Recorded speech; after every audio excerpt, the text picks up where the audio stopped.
Fala pessoal, beleza? Sejam muito bem-vindos a mais um vídeo aqui desse canal. E no vídeo de hoje eu vou te mostrar os principais fatores por trás do meu enriquecimento tão cedo e não falar sobre o que me trouxe até aqui, porque esse canal já está cheio disso. Eu quero trocar uma ideia com vocês sobre os meus principais erros e o que poderia ter acabado com essa minha trajetória caso eu tivesse agido um pouco mais de forma imatura, caso eu tivesse errado mais com certas coisas. Então, seja muito bem-vindo e bora trocar ideia. Bom, se você não me conhece, meu nome é Vinícius Penido e o mercado financeiro me possibilitou fazer uma quantia de dinheiro que eu nunca imaginei fazer muito cedo.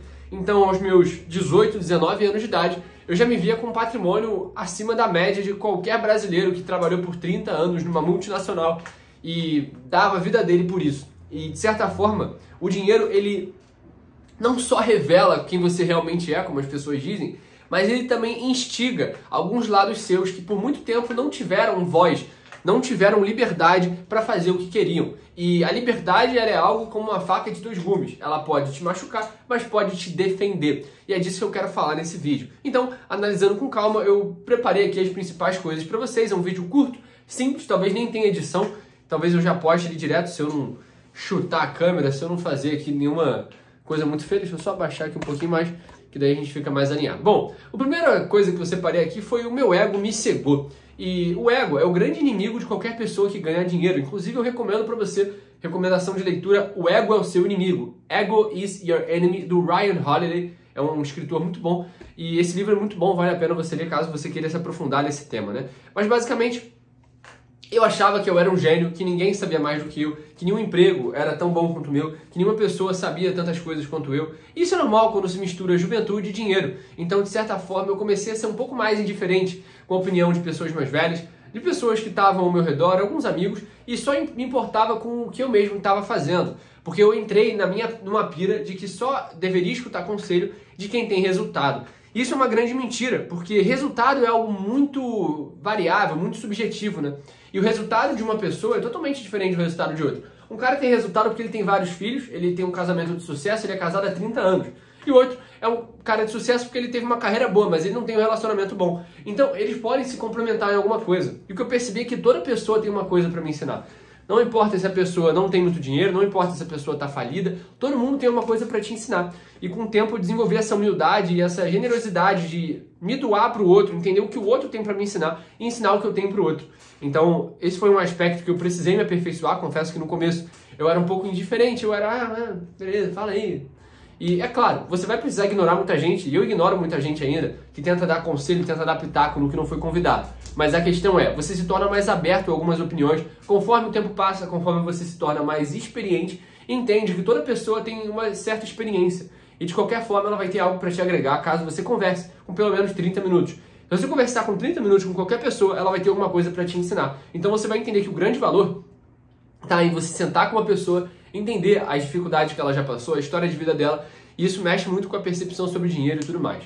Beleza? O ponto número 2 é que eu torrei o 1 milhão de reais que eu fiz, o meu primeiro milhão, muito mais rápido do que eu ganhei. Eu demorei 18 anos para fazê-lo e, sei lá, 2, 3 meses para gastar. Eu gastei com viagem, eu gastei saindo para jantar fora quase todo dia, eu gastei com carro, eu gastei com isso, gastei com aquilo. E aquele resultado rápido, ele não veio de uma forma tão abrupta quanto parecia. Por mais que eu tenha feito dinheiro muito rápido, ele foi fruto de anos de trabalho. E essa distorção temporal me fez pensar que eu ganharia muito mais gastando do que eu tinha ganhado.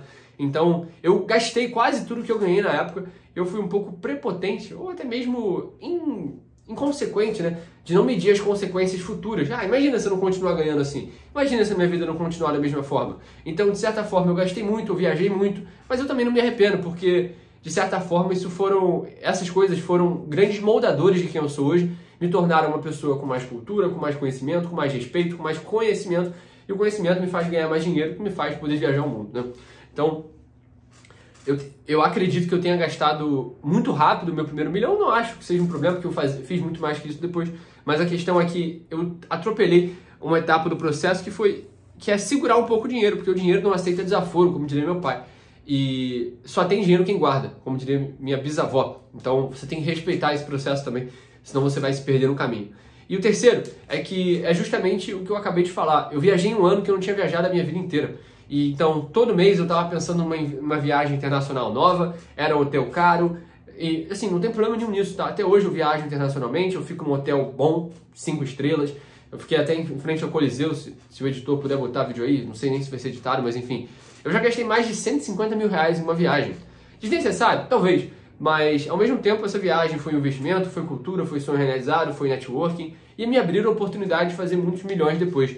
Então, o aprendizado dessa trajetória é que se você fizer muita grana e entrar muito dinheiro muito rápido, para e pensa. Bota a bola no chão, mata no peito, bota a bola no chão e fala assim, cara, será que vale a pena eu gastar dinheiro agora? Será que, e se eu gastar só um pouquinho disso aqui, 10%, deixa um pouco guardado?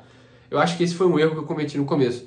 E o que eu quero dizer para você que é jovem, que está assistindo esse vídeo e está começando, é que não importa quanto de conhecimento você já tem, nunca vai ser o suficiente. Você sempre vai ter uma coisa a aprender. Então você tem que reconhecer as suas limitações para ser usado na hora de ganhar dinheiro, para se arriscar muito na hora de ganhar dinheiro, mas ser muito conservador na hora de segurar aquilo que você já ganhou.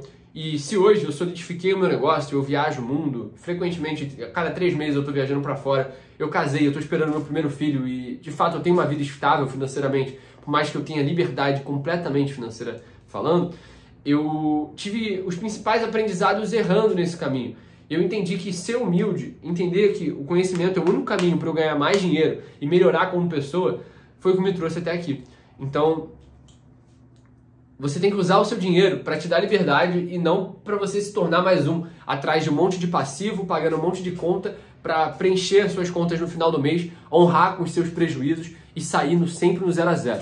Então, não caia na roda dos ratos financeira, que é viver para pagar conta, é financiar apartamento só porque seus pais querem, porque a tua mulher te obriga. Não, não existe isso. Você tem que saber o tempo certo das coisas. Respeita o processo. Não queira comprar um apartamento de 1 milhão se você tem 600 mil na conta. Respeita o processo, respeita as etapas. E é claro, eu cometi muitos erros, mas eu poderia ter cometido muitos mais. Podia ter financiado carro, casa, podia ter feito um monte de merda, tá? Só botei aqui a ponta do iceberg, que foram meus principais erros. Se você gostou do vídeo, mais simples, prático, direto e reto, sem edição, sem muito mimimi, deixa o seu like, se inscreve no canal para não perder nada. Aqui eu compartilho os principais insights e aprendizados que me fazem fazer o mercado financeiro uma principal fonte de renda e liberdade aos 19 anos de idade. Fui!